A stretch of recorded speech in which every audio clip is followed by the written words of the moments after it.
The sun had long disappeared behind the jagged mountains, and the shadows in the forest grew thicker. Each step I took on the narrow trail felt heavier, my boots sinking slightly into the moist earth beneath. The crisp night air was cold against my skin, making the hairs on my neck stand up. But it wasn't the chill that had my heart racing. It had been 2 days since I'd last seen anyone. I was deep in the wilderness of Utah, a place so remote that the nearest town was miles away. I had come to this forest to find solitude, to escape the chaos of everyday life.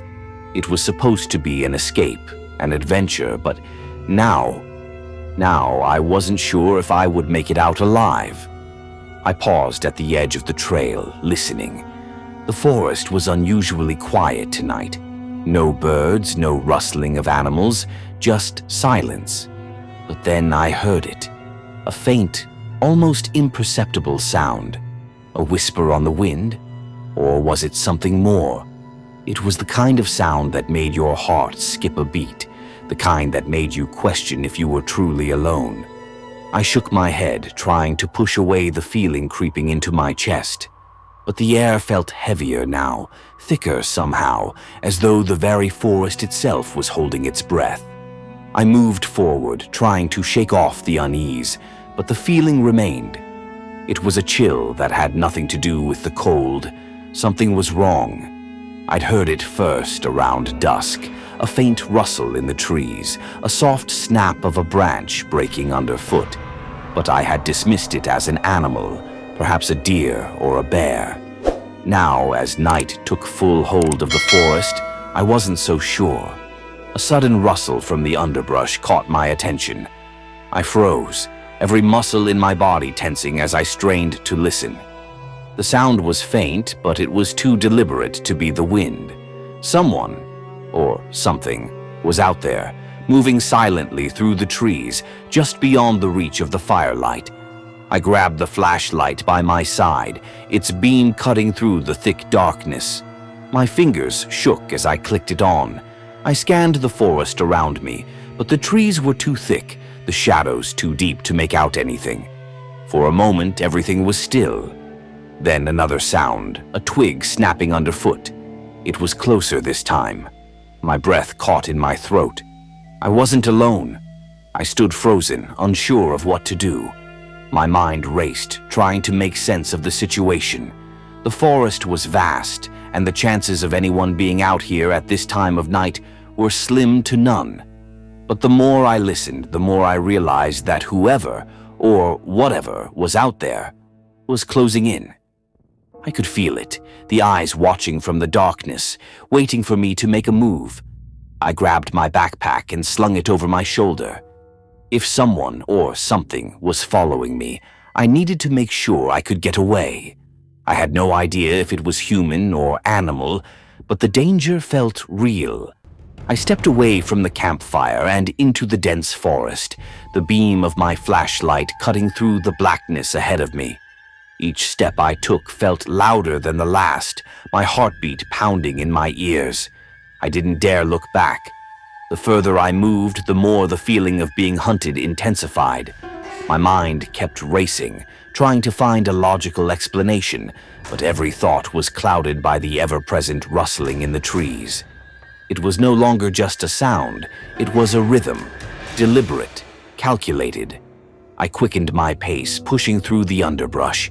The moon was barely visible through the thick canopy, leaving me with only the flashlight to guide me. But the beam felt weaker now, as if something were draining the light, pulling it into the darkness. Suddenly, the flashlight flickered, casting long shadows on the trees around me. I tried to shake it off, but the beam went out entirely. I cursed under my breath, my eyes wide, trying to adjust to the complete darkness. My heart raced, the silence now deafening. Then a voice. Stop. It was a whisper, barely audible, but it was there. My body froze, every muscle locking in place. The voice had come from behind me. I turned slowly, the hairs on the back of my neck standing up. But there was nothing. Just the trees, the darkness, the oppressive silence. I backed away slowly, my hands reaching for my pack. I fumbled through it, pulling out a small knife I kept for protection. It wasn't much, but it was better than nothing. I gripped it tightly, my knuckles white. The sound of footsteps, slow and deliberate, broke the silence again. They were getting closer. I sprinted, not daring to look back. The forest seemed to stretch on forever, branches reaching out like claws, scratching at my face and arms as I ran. The ground was uneven, and I stumbled over rocks and roots, my breath coming in ragged gasps, but the footsteps didn't stop. They followed me, never breaking their steady rhythm. My mind raced. How was this possible? How could someone keep pace with me, without making a sound, without even breathing? I couldn't think straight. My only focus was the need to escape, to get out of the woods before whatever was following me caught up. But no matter how fast I ran, the footsteps stayed right behind me. I glanced over my shoulder, heart pounding in my chest. There, just a few feet away, was a figure. I couldn't make out the details, but it was there. Tall, shadowy, moving unnaturally through the trees. It didn't seem to care about the obstacles in its way. It just moved like a predator stalking its prey. A sharp pain shot through my side as I ran, my breath hitching. I was exhausted.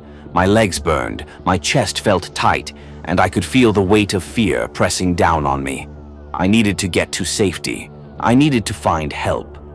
But as I stumbled forward, I realized I had lost my way. The forest was a labyrinth now, a twisting maze of trees and shadows. I couldn't see any signs of the trail. I was completely lost. The footsteps stopped. For a brief moment, I thought I had lost it. But then I heard the whisper again. "You can't hide from me." The voice was closer this time. I spun around, knife raised, but there was nothing. No one. The forest felt suffocating. The trees seemed to close in on me, pressing in from all sides. I didn't know what to do. My mind was spiraling, and I could feel my grip on reality slipping. Was this a dream? Or was I really being hunted by something out of the ordinary? A shadow loomed ahead, just barely visible in the darkness. My heart skipped a beat. It wasn't a human figure. It was something else, something much larger. And it was moving toward me, slowly, steadily. I turned and ran again, no longer caring where I was going. I needed to get away. The figure loomed closer, its steps almost in sync with mine, as though it were waiting for me to reach the point where I would collapse from exhaustion. Then, out of nowhere, I saw a faint light in the distance, a flickering, distant glow. My heart leapt in my chest. It was the campsite. I had made it back. I stumbled forward, my breath ragged, my legs shaking. But as I neared the fire, I stopped dead in my tracks. There, in the center of the clearing, was the figure, no longer a shadow. A tall, gaunt man standing perfectly still. He looked at me with empty, hollow eyes. "You shouldn't have come," he whispered, his voice like a cold wind. The fire crackled, but it was the only sound.